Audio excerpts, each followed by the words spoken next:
Martínez. Isbel Díaz Torres. Nosotros no entendemos la lucha por ninguna reivindicación de manera aislada. Hemos construido una especie de activismo en el cual se mezcla siempre las luchas que pueden tener contenidos políticos, que pueden tener contenidos clasistas, que pueden tener contenidos ambientalistas y por supuesto entonces las cuestiones de los derechos de las comunidades lesbianas, gays, bisexuales y personas trans en Cuba, que están necesitados, como muchos otros espacios de la sociedad cubana, de una voz propia, sin lograr articular sus demandas y sus necesidades para enfrentar pues los retos que significa vivir en Cuba como cualquier otro ciudadano de este país, ¿no? Como una persona con una sexualidad disidente, con una sexualidad alternativa a la heterosexual, pues es una realidad común que viven todas las personas con independencia de la postura política que defiendan. Entonces por eso puedes encontrarte personas que tienen una postura política X determinada y que a su vez, pues tienen sus demandas en el área esta de los derechos LGBT. Yo, anticapitalista y sobre todo anarquista. Y las diferencias de clase, yo creo que sobre todo se están sintiendo mucho ahora mismo en este periodo de transición hacia el capitalismo que está viviendo Cuba, porque están aumentando los sectores privados que también discriminan, aun cuando sean llamados gay friendly, ¿no? No sé, bares en los que las personas gay no pueden entrar por su estatus económico. Yo pienso que la realidad cubana tiene mucha carencia de espacios de deliberación. Los individuos de determinadas comunidades, cualquier esta sea, puede ser los grupos ambientalistas, pero puede ser los grupos LGBT, tengan pues sencillamente espacios para expresar cuáles son sus demandas, entenderse, coordinarse entre sí, poder presentar demandas al gobierno para que puedan ser escuchadas y además de un modo autónomo. Porque ya sabemos que en estas últimas décadas, pues el gobierno cubano ha generado determinadas instituciones, determinadas personas y determinados eventos y espacios que abordan a la temática de los derechos LGBT. Pero estos espacios siempre son producidos desde el status quo, desde el poder. En Cuba difícilmente puede hablarse de que tengamos una comunidad LGBT.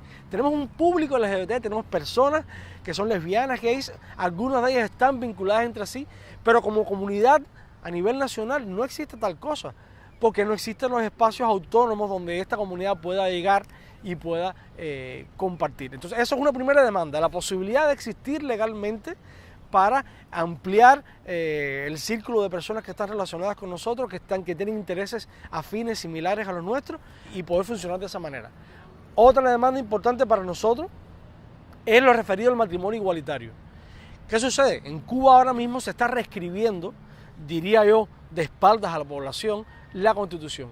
Y en la Constitución está expresada qué cosa es el matrimonio. Se define como la unión entre un hombre y una mujer. Bueno, pues estamos justamente en un momento crítico donde tendríamos nosotros que intervenir de alguna manera y decir, esperen, si están escribiendo la Constitución ahora, entonces definan el matrimonio de una manera diferente.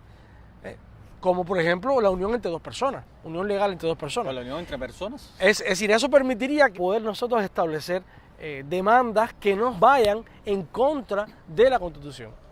Y resulta que hay un Código de la Familia que supuestamente, digo supuestamente porque no conozco ningún activista todavía de las personas que estén relacionadas a nosotros que hayan visto el borrador de semejante documento, pero que supuestamente refleja la posibilidad de algún tipo de unión legal entre personas del mismo sexo.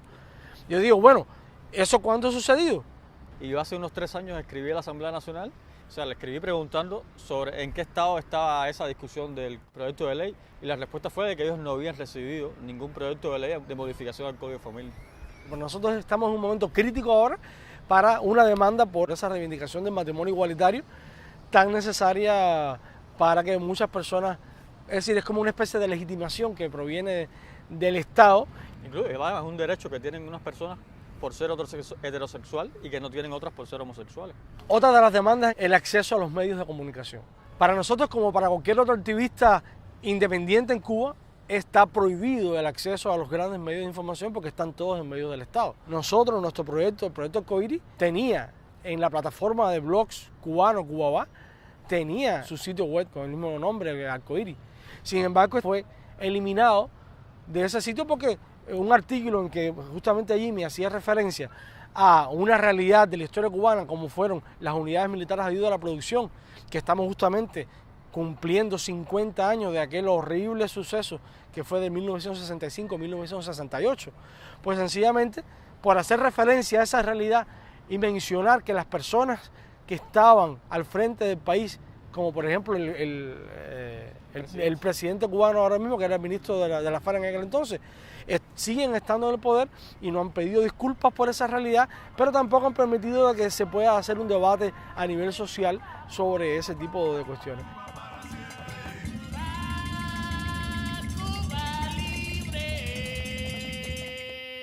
Me gusta más, como no soy un académico, no soy un intelectual, sobre todo el activismo de la calle, ¿no?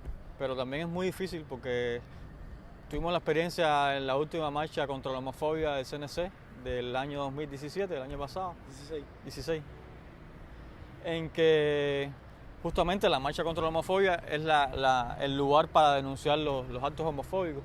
Y Yasmín y yo sacamos un cartel en el que denunciábamos la represión policial en algunos sitios de encuentros gay que ocurría justamente durante la jornada contra la homofobia. Y fuimos reprimidos por la policía civil que había en la marcha. O sea que me gusta mucho el activismo en la calle, pero realmente es muy difícil. Es muy difícil porque hay una voluntad, hay un modo de entender la participación ciudadana que pasa siempre por las instituciones. Entonces ya deja de ser activismo. Quizás podamos llamarla participación ciudadana, pero no es activismo. Es decir, cuando yo tengo que decir con antelación a determinada institución qué cosas voy a hablar, qué cosas voy a decir, y contar con la aprobación entonces de esa institución para poder entonces expresarlo, ya ahí hay un sesgo importante, hay una pérdida de credibilidad, hay una pérdida de espontaneidad, de sinceridad de lo que se está diciendo, porque además es la única manera de poder construir esa comunidad LGBT que no tenemos pero que sí necesitamos. Ese tipo de cosa maquiavélica y paranoica que de alguna manera el Estado construye alrededor de los activistas, los defensores de derechos humanos, es algo loco, es una cosa realmente inconcebible. Y parece mentira, es decir, Cuba es tan signataria de la Carta de los Derechos Humanos como cualquier otro país del mundo. Por tanto, debería no solamente promover el respeto a los derechos humanos, sino además apoyar y proteger a los defensores de los derechos humanos. Y esta causa, es decir, el activismo por los derechos LGBT, es una causa que está indisolublemente vinculado con los derechos que tiene un individuo como ser humano para su existencia. A uno le llena de mucha energía ver gente en el mundo lanzadas a las calles, luchando por sus derechos, y pensar, coño, ¿por qué en Cuba la gente no se lanza a la calle a luchar por sus derechos? No tener miedo, dejar de tener miedo, de ser más libre, de ser más uno mismo. ¿Sabes? Que el negro, la mujer, los gays, todos tenemos de alguna manera algo común, ¿no? Y es la discriminación y eso es político también. Una Cuba más libre, una Cuba más justa, ¿no? Que lo veo difícil. O sea. Necesitamos que esas posturas que a veces se anuncian como que benévolas o permisivas respecto a la comunidad LGBT cubana, pues pasen de ser posturas y se conviertan en leyes, en documentos que realmente a los que uno puede invocar y pueda presentar para defenderse ante cualquier tribunal. De todos modos, yo creo que sí hay un resurgimiento de la sociedad civil o de las sociedades civiles, no sé. Creo que eso está surgiendo poco a poco y eso, a medida que se van siendo más evidentes las diferencias sociales, eso va a coger más fuerza. Y va a ser imparable, yo creo que sí, eso va a ser imparable.